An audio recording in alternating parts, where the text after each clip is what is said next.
Lesson 9, Integration by Parts. So this is a formula to integrate that actually reverses the product rule. It's called integration by parts. So when you look at a integral and it looks like something times something, like a function times a function, you might want to think about using integration by parts, especially if you cannot use u substitution. If if one of them is not the derivative of the other, right? So when you have two things being multiplied and one of them is the derivative of the other, then you can use that u substitution. But this is going to be what you use when you would not have that situation. Oh my goodness, it keeps flipping around here. So we're going to start by taking this d dx of u times v equals u prime times v plus u times v prime, which is our product rule, and we're going to integrate both sides. So if I first multiply both sides by dx and then integrate both sides, that would be what and look, the integral and the derivative cancel, so this gives you uv is equal to, and then we're going to split these up. The integral of u prime v dx plus the integral of u v prime dx.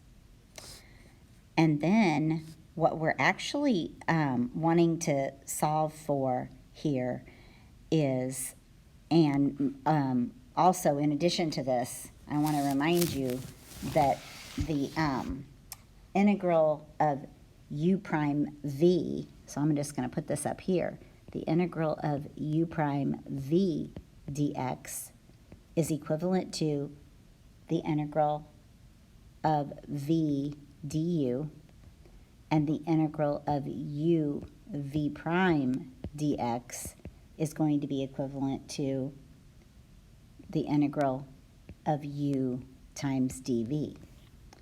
So what we're going to do with this right here is we're going to say u times v is equal to, and we're going to put those equivalencies in, the integral of v du plus the integral of u dv. Running out of space there. And then we're going to solve for the integral of u dv.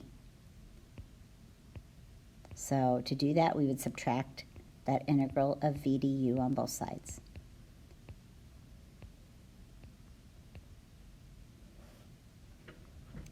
And this is our formula basically right here for integration by parts. We have to choose our u and we have to choose our dv. And once we've done that, we're going to take the derivative of our u and we're going to integrate our dv and use those values to solve it. Okay, that's using integration by parts. So, and here it is right here. If u and v are differentiable functions of f, then the integral, this is what I'm saying right here, the integral of u dv is equivalent to u times v minus the integral of v du. And so they give you some strategies. Let dv be the more complicated part of the integrand that can be easily integrated. So whatever you choose your dv to be, because remember, you're looking at your function and you're trying to decide what is my u that I can easily take the derivative of, what is my dv that can easily be integrated. And it's easier to find your u than it is your dv, so find your dv first, because you have to be able to integrate this easily, whatever your dv is, okay? That's what you want. So that's going to be the one that you got to make sure you can easily integrate it, okay? Whatever you choose that to be. Let u be the part of the integrand whose derivative is a simpler function than u, okay? So you don't want it to get more complicated. And then on number 3, I don't use this. I use something called Lipit, L-I-P-I-T, This is what we use when we're trying to decide what should I make my u. Okay, what should I make my u? And the L stands for logarithm. So if you're looking for what to make your u, if there's a logarithm there, that's what you want to make your u. That is the first thing. The I stands for inverse trig function. So if you have an inverse trig function and no logarithm, then you definitely want to make your u an inverse trig function. The third one is a polynomial. Okay, so x to the second, you know, anything like that. 3x to the fourth, I don't know. E is an exponential. So if you've got any exponential, that would be the next one. And the last one is trig. Now, notice that they did trig and then an exponential. But the book that I get my notes from, it does exponential and then trig. So, I mean, it's not set in stone. You're gonna probably try and figure out, okay, which one do I feel more comfortable with, and try different things. But so in number 4, it says you only have 2 choices. If one choice doesn't work, try the other. So, you know, when it comes down to it, it's like you might as well use that. So now let's look at this first one. You're going to either look at it as x would be your u and e to the x dx is your dv, or you're going to look at it as e to the x is your u and x dx is your dv, okay? That's how you can do that, okay? Your dv will always involve the dx or the d whatever, you know, that will always involve it, because remember, you're going to take the derivative of the u and you're going to integrate the dv. So to integrate the dv, you have to have the dx there. I'm sorry. So if this was my u, this would be my dv. Okay, so you want to look at which one is going to be the best. So when I look at this, I know that e to the x is easy to integrate. And if I integrated x, if I chose this one to integrate, x dx, it's going to get more complicated, it's not going to get easier. But if I choose my x to be the one I take the derivative of, it's going to get easier. You know, it's going to get less complicated. And that's what they want you to do. We want your derivative to get less complicated. And remember, if you want to find v, it's like you're integrating both sides here. So if I integrate e to the x dx, my v becomes e to the x. And so if I take the derivative here, you're taking the derivative of u, and that becomes 1 dx. So I'm going to erase this down here because we chose the other one. We chose this one. We chose our x to be u and our e to the x dx to be dv. And look, we went down and took the derivative. We went up and integrated, okay? Now we're going to use our formula. U times v minus the integral of v du. So our u times v is x times e to the x minus the integral, my v is e to the x, my du is dx. So this gave me a simplified integral now for the second one. So x e to the x minus, and then this is e to the x, and then we have plus c. And we've gotten our answer using integration by parts, okay? Now on this next one, notice that we have a logarithm. Well, logarithm is the very first thing on our lippet trying to decide what our u needs to be. So if I have a logarithm, by golly, that's my u, okay? The only thing left for my dv is the dx. So if I'm integrating, this is just going to be x, okay? If I'm taking the derivative, this is going to be 1 over x dx, okay? So that's how you're doing, doing that. So u times v, so I'm going to put x ln x, and then minus the integral of v du. So now you can see that x times 1 over x is 1. So this becomes x ln x minus the integral of 1 dx. So this becomes x ln x minus x plus c.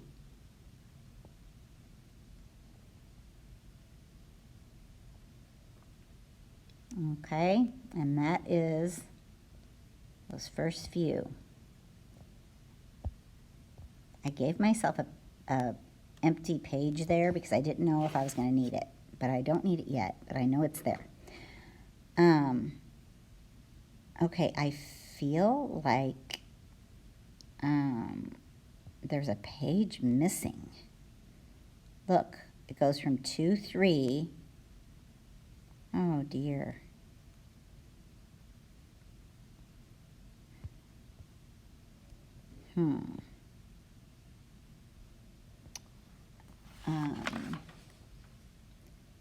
Yep, there's a page missing. 4, 5, 6, and 7. I do not see. I wonder if when I make a page that it takes things away. I'm just looking here. Okay, so I hope it's okay if I went ahead and just write this.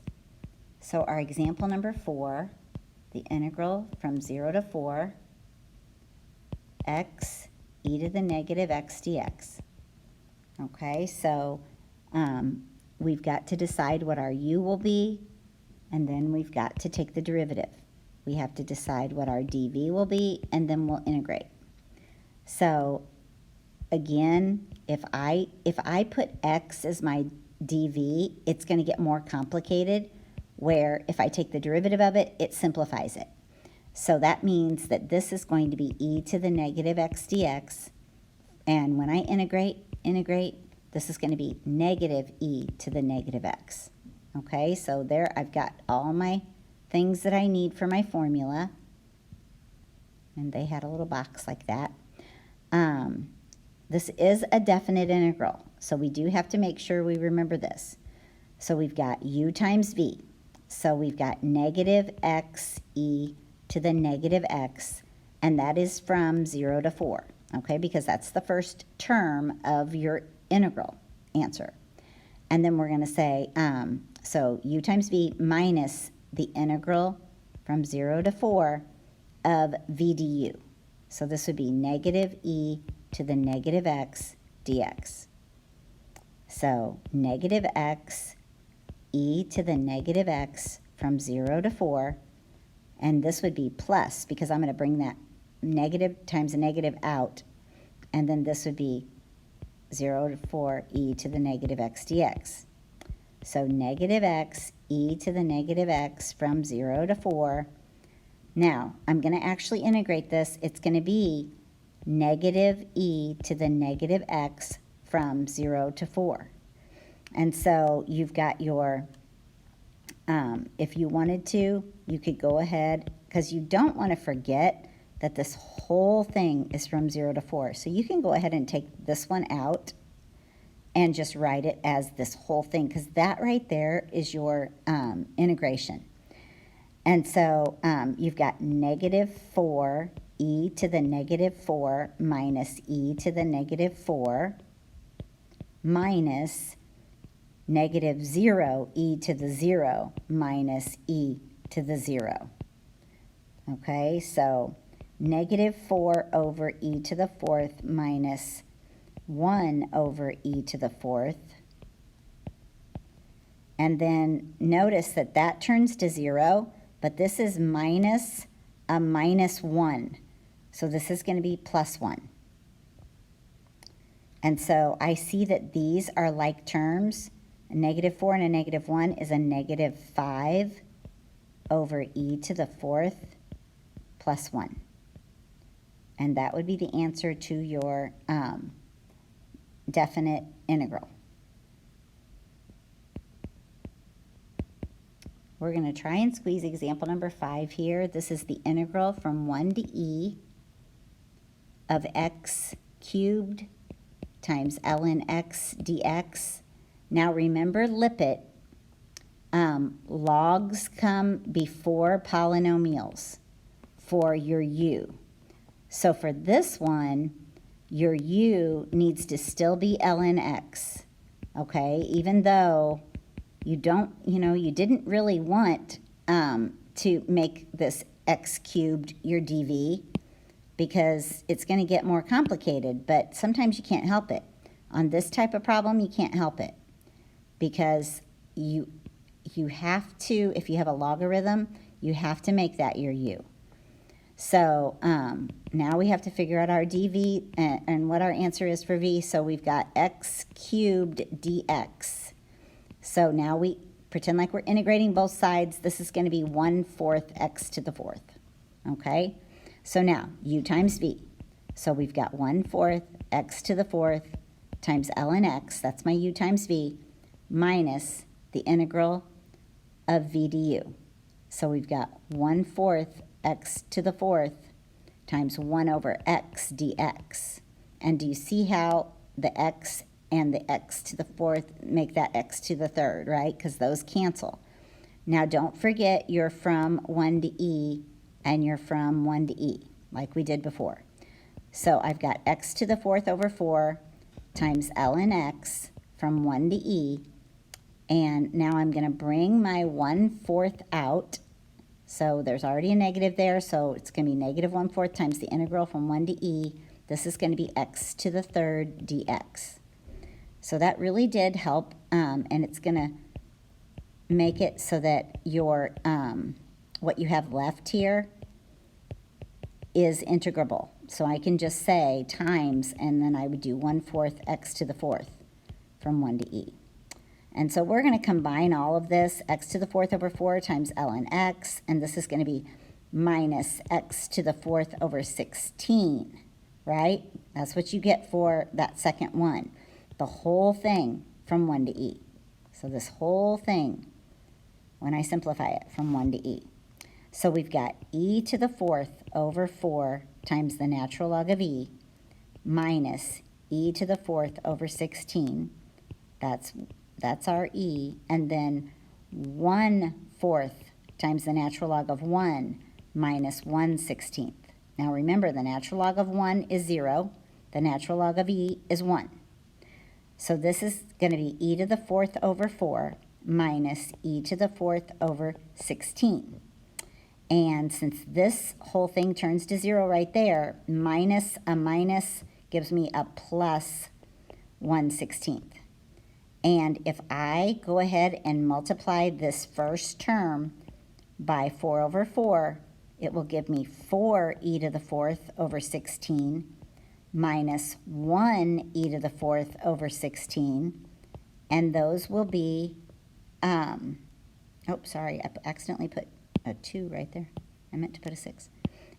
Those will be like terms. Okay, so these are like terms.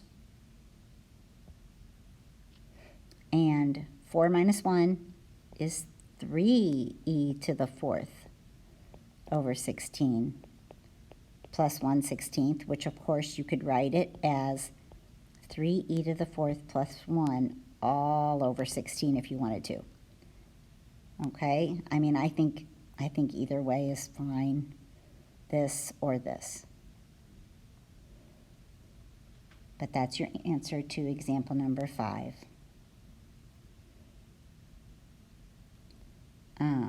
I'm going to have to add another, but I'm scared that if I do, that it's going to, oops. I don't want it to get rid of that page. So let's see here. Nope. Nope.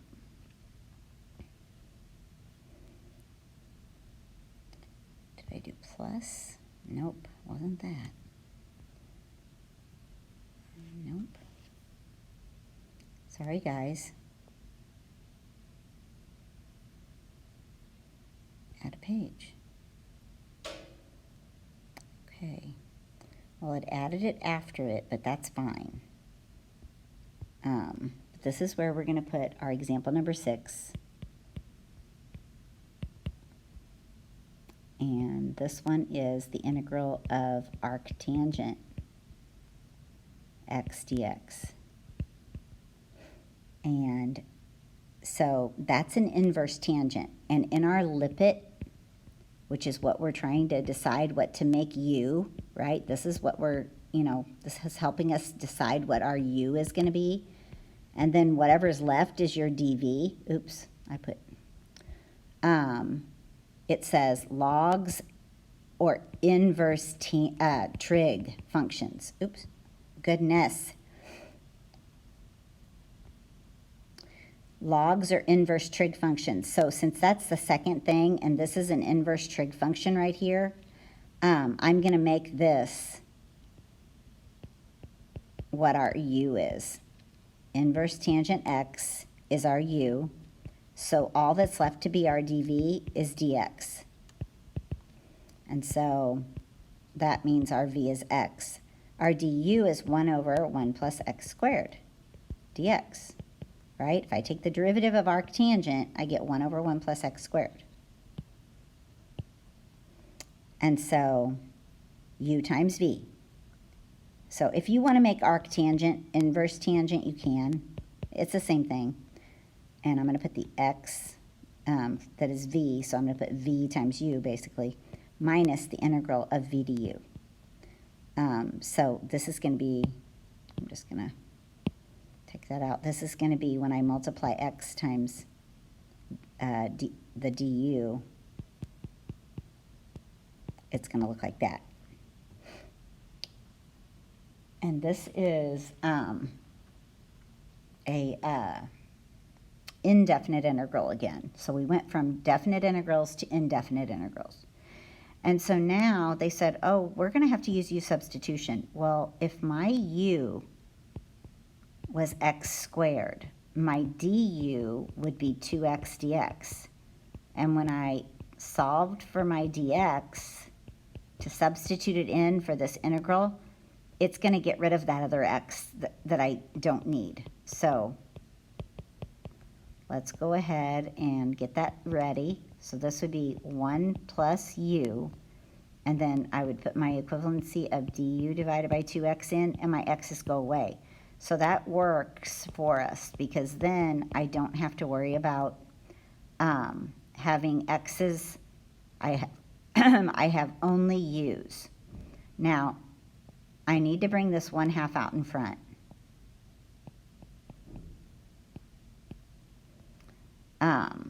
But other than that, I have all u's. So that gives me x inverse tangent x minus 1/2, and then if you look at this, you're like, ooh, that's ln. Ln, absolute value of 1 plus u plus c. And then put your u back in. So minus 1/2, natural log, absolute value, 1 plus x squared plus c. And that would be your final answer for example number 6.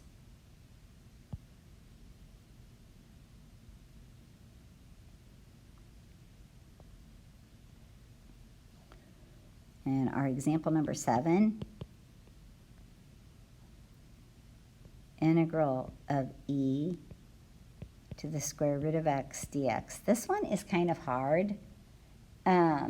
So for this one, okay, so the top of the thing says using integration by parts and use substitution. So for example number 6, we used parts first, and then we used use substitution second. This one, you actually have to use use substitution first and parts second. So I'm going to make my u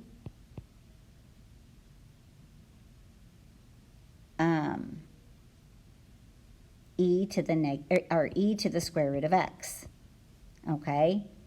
And then I'm going to look at it as my du would be e to the square root of x times 1 over 2 times the square root of x dx. So that when I solve for dx, I get 2 times the square root of x du over e to the square root of x. This seems weird, but I've tried it a couple of different ways, and this is the only way this is going to work. Now, what we do have to also remember is that if you take the natural log of both sides of this equation, I'm just going to go like that, ln of e to the square root of x, you can say that ln of u is equal to the square root of x times the natural log of e. Well, we know the natural log of e is 1, so we can say that ln of u is equal to your square root of x. That is what is going to save us here in just a little bit, okay? So when I go to integrate this, I've got the integral of u times, and then I have to put my equivalency for dx in.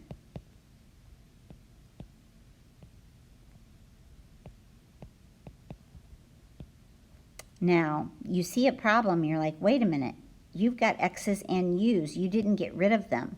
Well, let's think about what I have here. I have, if I was looking for, and I'm going to change my color here. Let's do green. Oh, that's too bright of a green. Let's do, I guess, red. I don't know. I need to find something for this.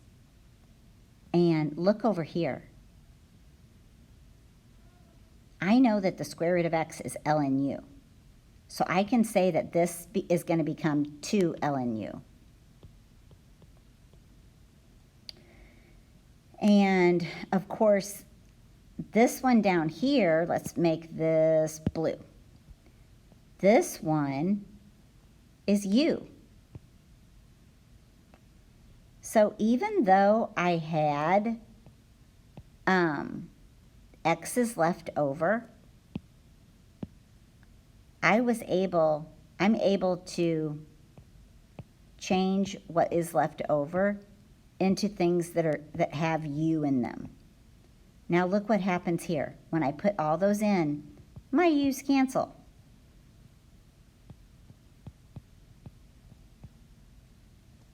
And this simplifies, I bring that 2 out in front, that simplifies to 2 times the integral of ln u du.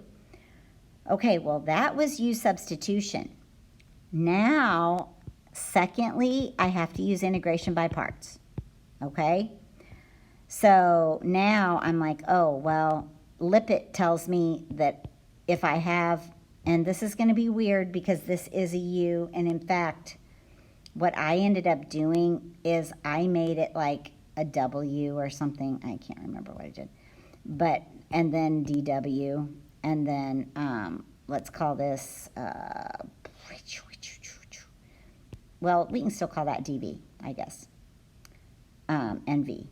So all that was left here was DU, so when you integrated, this became U. So now, 2 times, and this is going to be the whole thing. This is going to be times the UV minus V du. Well, the UV, oops, I forgot to finish that. 1 over U du. But, so this is this times this, so U ln U minus the integral of this one times this one. So our u times 1 over u du. But do you see how this 2 is multiplied by this whole integral, and our whole integral is equivalent to u times v minus the integral of v du. So that 2 has to get distributed. So this is 2u ln u minus 2, and then when I look at this, I'm like, ooh, that goes away. That's just the integral of du. So 2u ln u minus 2u plus c. Well, let's put our u's back in. So 2, and our u was e to the square root of x. Our ln u is square root of x minus 2e to the square root of x plus c. And if we wanted to, we could factor the 2e to the square root of x out, and we'd be left with square root of x minus 1, and then plus c. So this is a good way to write that derivative. Of course, this one would have been fine also, right? That's fine also. Or that. So I thought this example number 7 was a little bit tricky. I thought that one was kind of tough. All right. So I think, I don't know how long this video is right now, but I'm going to go ahead and stop it, and I'll start up again in just a